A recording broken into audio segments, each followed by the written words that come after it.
शाम का समय था। सूरज धीरे धीरे पहाड़ों के पीछे छिप रहा था और आसमान पर गहरे लाल रंग के बादल फैले हुए थे। उत्तराखंड के एक छोटे से गांव पहाड़ी में लोग अपने काम निपटाकर घर लौट रहे थे। गांव के किनारे स्थित एक पुराना बंगला, जिसे लोग शापित हवेली कहते थे, लंबे समय से वीरान पड़ा था। कहानी थी कि इस हवेली में कभी एक धनवान जमींदार रहा करता था। उसकी बेटी रूपा बेहद खूबसूरत थी, लेकिन उसे एक साधारण किसान लड़के से प्रेम हो गया। जब ये बात जमींदार को पता चली तो उसने क्रोध में आकर उस लड़के की हत्या कर दी। कहा जाता है कि रूपा ने दुख में आत्महत्या कर ली। तब से इस हवेली को अभिशप्त माना जाता था। गाँव के युवक अजय, विकास और नितिन, गांव के 3 निडर युवक, अक्सर इस हवेली के बारे में मजाक उड़ाते थे। एक दिन उन्होंने तय किया कि वे रात में हवेली में जाकर वहां की सच्चाई का पता लगाएंगे। क्या डर है, भूत भूत कुछ नहीं होते, अजय ने हंसते हुए कहा।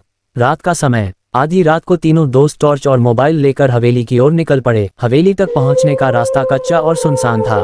रास्ते में विकास ने मजाक में कहा, अगर सच में भूत आ गया तो। नितिन ने उसकी बात को काटते हुए कहा, डरपोक मत बनो, सब अफवाहें हैं। हवेली के पास पहुंचते ही उनकी हंसी अचानक रुक गई। हवेली के दरवाजे पर लटकता हुआ जंग खाया ताला टूटा हुआ था, मानो कोई अंदर जा चुका हो। चारों तरफ घना सन्नाटा था और हल्की हल्की हवा के झोंके से पेड़ों की पत्तियां सरसराने लगीं। हवेली के अंदर अजय ने दरवाजा खोला और तीनों ने अंदर कदम रखा। हवेली के अंदर गहरी नमी और धूल की गंध थी। फर्श पर जगह जगह जाले लगे हुए थे और दीवारों पर पड़ी दरारें इसकी पुरानी हालत बयां कर रही थीं। टॉर्च की रोशनी में उन्हें एक पुरानी पेंटिंग दिखी, जिसमें एक लड़की झूला झूल रही थी। शायद यह वही रूपा है, नितिन ने धीमे स्वर में कहा। तभी अचानक हवेली के अंदर एक भारी आवाज गूंजी, जैसे कोई दरवाजा जोर से बंद हुआ हो। तीनों डर के मारे सिहर गए। ये हवा का झोंका होगा, अजय ने खुद को समझाने की कोशिश की। रहस्यमयी घटनाएं। जैसे ही वे आगे बढ़े, उन्हें सीढ़ियों से किसी के उतरने की आवाज सुनाई दी, लेकिन वहां कोई नहीं था। अचानक विकास को लगा कि किसी ने उसके कंधे पर हाथ रखा है। वह चिल्लाया था, कौन है? लेकिन पीछे मुड़कर देखा तो कोई नहीं था। नितिन ने कहा, हमें यहाँ से निकल जाना चाहिए, ये जगह सही नहीं लग रही। लेकिन अजय ने मना कर दिया, हम यहाँ सच जानने आए हैं, डरने का कोई फायदा नहीं। तीनों ने तहखाने की ओर जाने वाले दरवाजे को देखा। वह थोड़ा सा खुला हुआ था। चलो देखते हैं नीचे क्या है, अजय ने कहा। जैसे ही उन्होंने दरवाजा खोला, ठंडी हवा का झोंका आया और उनके चेहरे पर गहरी डर की छाया फैल गई। तहखाने के अंदर घुप अंधेरा था। जैसे ही उन्होंने टॉर्च की रोशनी डाली, उन्हें फर्श पर सूखे खून के धब्बे दिखे। बीच में एक लकड़ी की पुरानी कुर्सी रखी थी और उसके पास एक चाकू पड़ा हुआ था। ये सब क्या है?